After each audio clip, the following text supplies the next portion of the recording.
Good morning, Bees. This is your proud principal, Mrs. Meneses, bringing you today's Bees Breaking News. Buenos días, abejitas. Les saluda su directora, Mrs. Meneses, y estoy sumamente orgullosa y feliz de traerles los anuncios de hoy. Today is day 2 in the Discovery Time schedule. Hoy es el día 2 en el horario del descubrimiento. Today is Friday. Yay! It's viernes, Friday, December 11th, 2020. Hoy es viernes, el 11 de diciembre del 2020.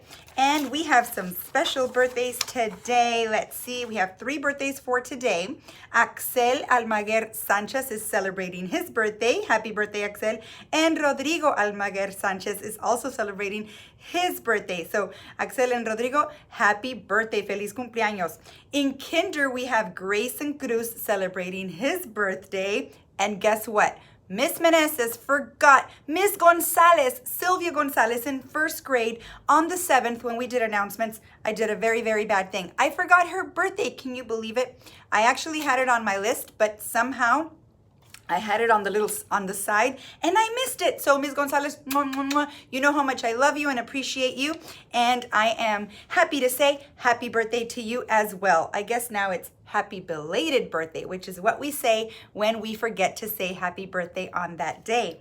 Now, on Saturday, tomorrow, we have 3 more birthdays. Madison Mullenberg is celebrating her birthday. Happy birthday, Madison. And Madison is in 2nd grade. In kinder, Brandon Archer is celebrating his birthday. Happy birthday, Brandon. And in kindergarten also, Matias Gaspol is celebrating his birthday. Feliz cumpleaños, Matias. And let's see, on Sunday, Patrick Beck in 2nd grade will be celebrating his birthday. So I hope you have a great birthday, Patrick. Ayomid in pre-K is celebrating her birthday, and I don't want to mispronounce her last name. Let's see, I'm going to try it. Ayomid Agunjiring. I think I got it right. If not, Ms. Cortez can correct me. And let's see, also in pre-K, Martin Sanchez is going to be celebrating his birthday on Sunday. And I don't know why I said Miss Cortez. It could be Ms. Perez, or it could be Miss Vega, who's the teacher of Ayomid. So Ayomid, happy birthday, and Martin, happy birthday. We hope that you guys have a wonderful birthday this weekend, and those of you celebrating your birthday today, and Ms. Gonzalez, I hope you had an amazing birthday on the 7th. We are always happy to celebrate our birthdays because our birthdays are a celebration of a whole new year of life, and life is beautiful. So happy birthday, Bees. Let's sing them the happy birthday song. Ready, set, go. Happy, happy birthday from all of us to you. Feliz, feliz cumpleaños. May all your dreams come true. Hey! All right. Now, let's see. Speaking of happiness, I was so happy to see that Miss Torrance 2nd grade class is doing great things in iStation. She had a few students who moved up 1 whole level on their overall ISIP level in iStation. So Helen Alt moved up a whole level. Rodrigo Colunga moved up an entire level. Violeta Herrera moved up another level. Sofia Mellon and Rodrigo Olmedo also moved up a whole level on their iStation. So keep giving it your best. Remember that iStation can help you become a better, stronger reader. It teaches you new words. It helps you use better comprehension skills, and even with spelling, it helps you. So keep working hard on that. I was also really happy to see lots of kids are doing great things on iStation. So in Ms. Herrera's 1st grade class, Emmett Kearns has completed 299 puzzles this week. Anna Mendeville, 328 puzzles this week. Dominic Vega, 305 puzzles this week. Great job, guys. In Ms. Sertuche's 1st grade class, Aranza Marin has collected 639 puzzles this year. Wow. Jorge Martinez collected 118 puzzles this year already. Carlos Martinez, 530 puzzles this year. Nia Wanet, 693 puzzles already this year. Great job. Emiliano Racalian collected 1,003 puzzles this year. Amazing. Maya Santos, 270 puzzles this year. Ethan Lagos Martinez, 918 puzzles this year. Ethan, ya casi llegas a los 1000 rompecabezas. Muy bien. Kagan Estrada has collected 509 puzzles this year. Bain Estrada, 574 puzzles this year. Way to go, boys. Eduardo Gonzalez, 461 puzzles this year. And Elliot Mitchell, 566 puzzles this year. And last but not least, way to go, Brandon Silva. He has collected 1,297 puzzles already this year. My goodness, that is just so impressive, bees. This is great. Now let's see our older bees in 5th grade. Mr. Benavides' class, Colton Frausto, 251 puzzles this week. Way to go, Colton. Jillian Reyes, 153 puzzles this week. So way to go, Jillian. In Miss Hernandez's 5th grade class, Damian Garcia has collected, let's see, 342 puzzles this week already. And Gabriel Leighton, 412 puzzles this week. And Maria Linda Olmedo, 229 puzzles already completed this week. And it's still Friday, so you still have time to keep going, guys. Way to go, Maria, and way to go, students. I'm so, so proud of you. My principal heart is just beaming with pride. All right, boys and girls, I also wanted to highlight one other student that did something really special the other day. I was helping a kindergarten student in Ms. Ruiz's class, and she sometimes has trouble getting to PE independently. She is and she was having trouble, and so she came to the office, and we were talking about, you know, why it's so important to go to PE, and how that is her responsibility to walk independently with her class to PE. And I had a kiddo here with me who helped her get to class. He walked her, and because of him, our friend in kinder made it to class independently and with a smile on her face, which is the most important part. So I want to highlight Aiden Rodriguez in Miss Fox's class for being a leader that day and really, really being a good mentor for a younger student who just needed a kind friend to do something nice and to show her the way. And because of Aiden Rodriguez, our younger friend in kinder made it to the gym all on her own with a smile, and she got her exercise in. So thank you, Aiden. I'm super proud of you for doing that. It is amazing how we can be leaders, and our actions can really make a difference in the lives of other people. So I'm really proud of you, and I'm also really proud of that kindergartner who is doing a much better job getting to PE when it's time to exercise, because that is so important, boys and girls. All right, now what's also important is that we spread cheer and joy during the holiday season. So today it is Hat Day. I'm wearing my little Santa hat. I can't wait to see what your hats look like out there. It's also a great way to keep our little ears warm, even though today is not too cold, but let's have fun with it.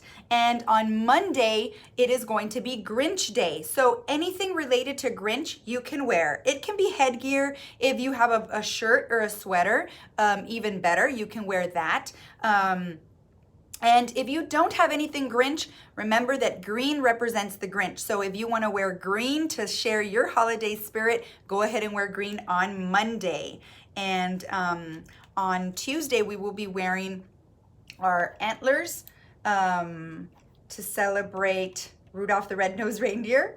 Let's see what else. On Wednesday, I can't wait because the teachers are going to be dressing up in their own theme, whatever they choose. So I can't wait to see what the teachers come up with. Each team of teachers is going to be choosing a different theme. So boys and girls, on Wednesday, you can wear whatever you want that represents the holiday spirit, as long as it is appropriate. So bring whatever you want that shares joy and happiness and relates to the holiday spirit. It can be headgear, it could be anything, little lights around your neck, whatever you want.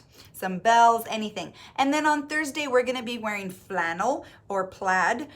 So make sure that you find something that that has plaid on it. And on Friday, the 18th, before we leave off for the holiday break, we will be wearing our favorite holiday pajamas. So if you need to go this weekend and find something fun to wear, go ahead. And I'm sure many of us already have something at home that we can bring to school to have some fun. And those of you at home, I hope that you are also participating, because remember, we get to see what you're dressing as, or what your headgear. We get to see it through Zoom. So remember that the fun is for all of us.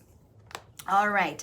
Now, to end, I want to end with our SEL lesson, my favorite part of the morning announcements. And today I want to talk to you about, of course, trustworthiness, right? But today we're going to do a little twist on it.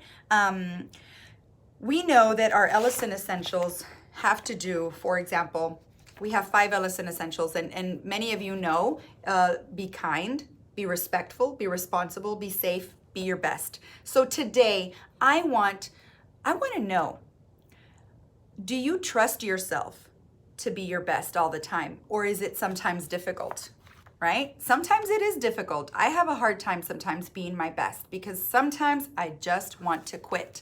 Sometimes I just want to give up because things can get really challenging. For example, right now, we're at the end of the grading period. Report cards are about to go out. When we come back from the break, you will get your report card. So this next week, when we come back on Monday, this coming week is going to be the last week of the grading period.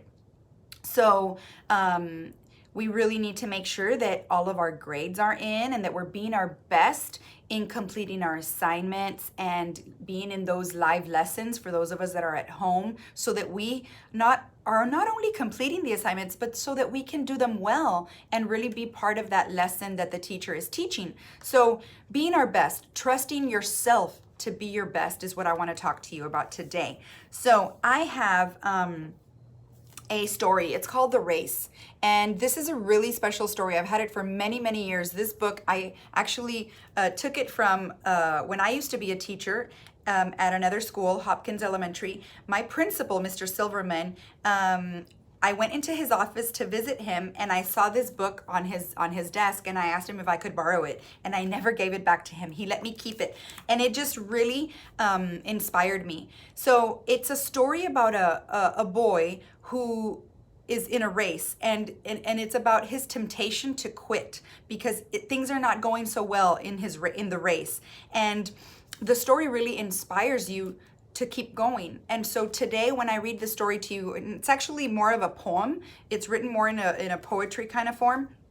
When I read this to you, I really want you to think about that race being life, because every day life is a race, right? Every day life can symbolize what this race is symbolizing. So let's see what happens to this boy, and how even though the race is not going very well for him and he's tempted to quit, he perseveres. He does not give up because he wants to be his best.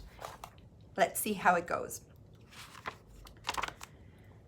As I start to hang my head in front of failure's face, my downward fall is broken by the memory of a race. So this is the man, and he's the boy, but he's older right now, and he's remembering. He's sitting on this bench remembering that race from when he was younger and looking at the pictures from when he was a younger boy.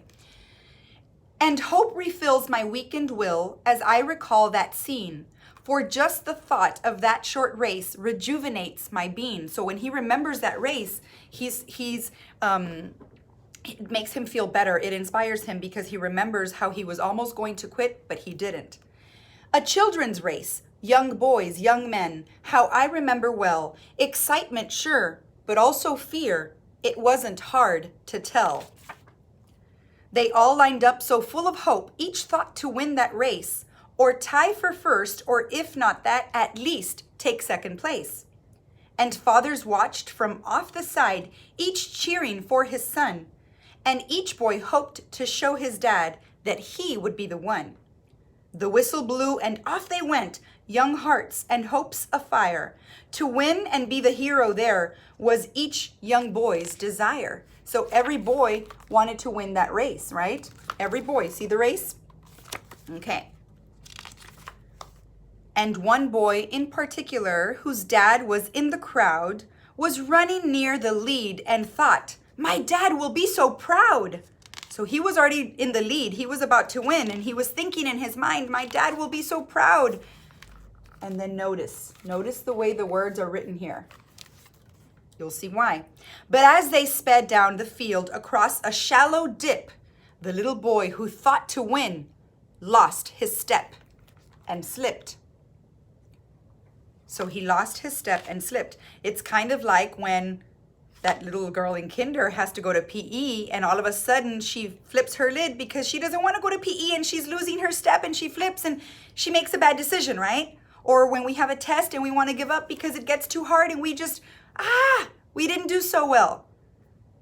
Things like that happen every day, just like him in the race, because look what happened to him. He slipped, he fell, and he feels like he failed, right? That happens to all of us.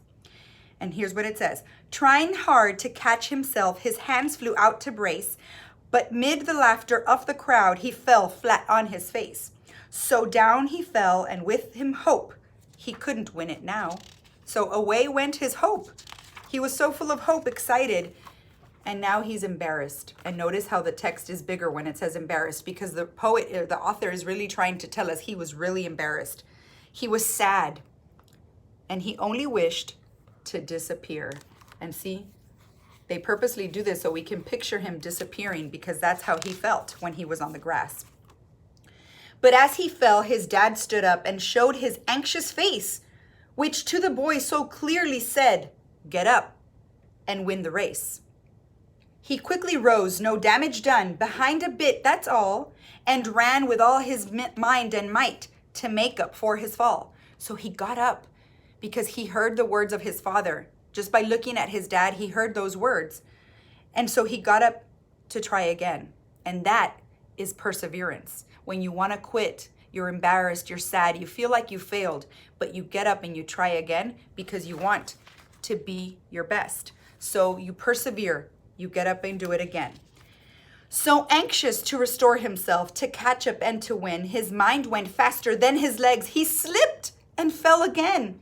He wished then he had quit before with only one disgrace. I'm hopeless as a runner now. I shouldn't try to race. So now he's thinking, I should have just quit the first time. Why did I even try again? I'm a hopeless runner. But look what happens. But in the laughing crowd, he searched and found his father's face, that steady look which said again, get up and win the race. So just by looking at his dad, he's thinking, I need to get up and win the race. And there he goes again, getting up. So up he jumped to try again, 10 yards behind the last. If I'm to gain those yards, he thought, I've got to move real fast. And look how I love how they do this. They make it look like a flash, like he's running so fast. Exerting everything he had, he regained 8 or 10 by trying so hard to catch the lead. He slipped, oh my gosh, and fell again. Defeat, he lay there silently, a tear dropped from his eye. And look, can you see his hand? A tear dropped from his eye. And then X's. There's no sense running anymore. 3 strikes, I'm out. Why even try? So you see, but what do you think? Is he gonna try? Is he gonna persevere? The will to rise had disappeared. All hope had fled away. So far behind, so error prone, a loser all the way. He felt like a loser. Do we ever feel that way? Of course we do. I've lost. So what's the use, he thought? I'll live with my disgrace. But then he thought about his dad, who soon he'd have to face. Get up, an echo sounded low. Get up and take your place. You were not meant for failure here. Get up and win the race. I love those words. You were not meant for failure here. None of us are meant for failure, boys and girls. That message is for all of us. With borrowed will, get up, it said. You haven't lost at all. For winning is no more than this, to rise each time you fall. So up he rose to run once more, and with a new commit, he resolved that, win or lose, at least he wouldn't quit. So you see, it's not about winning or losing. It's about not quitting. It's about not giving up. So far behind the others now, the most he'd ever been, still he gave it all he had and ran as though to win. 3 times he'd fallen, stumbling, 3 times he rose again. Too far behind to hope to win, he still ran to the end. They cheered the winning runner as he crossed the line first place, head high and proud and happy, no falling, no disgrace. But when the fallen youngster crossed the line last place, the crowd gave him the greater cheer for finishing the race. And even though he came in last, with head bowed low, unproud, you would have thought that he'd won the race to listen to the crowd. And to his dad, he sadly said, I didn't do too well. To me, you won, his father said. You rose each time you fell. And that's why he won, because he rose each time he fell. He didn't win first place, but he didn't give up, boys and girls. He persevered because he wanted to do his best. And now when things seem dark and hard and difficult to face, the memory of that little boy helps me in my race. You see, so the man is remembering that race from when he was a little boy. There's the picture of the man remembering the race. For all of life is like that race, with ups and downs and all you have to do is win, is rise each time you fall. So all you have to do to win is rise each time you fall. And that's the message, boys and girls. Life is like a race. Right now, you might be thinking, I have several assignments that I need to turn in because report cards are going out and I want my average to be a perfect A, or I want to get passing grades, or whatever. Or maybe your race is something else. Maybe you're struggling through something else. Maybe there's times when you feel like you just want to give up. Maybe you're having difficulty making friends. Maybe you're having difficulty making good choices. Don't give up. Persevere. Trust that you are going to do your best. And all you have to do is not give up. I love you, boys and girls. Have a great day. Remember, be innovative, be bold, be Ellison. Bye.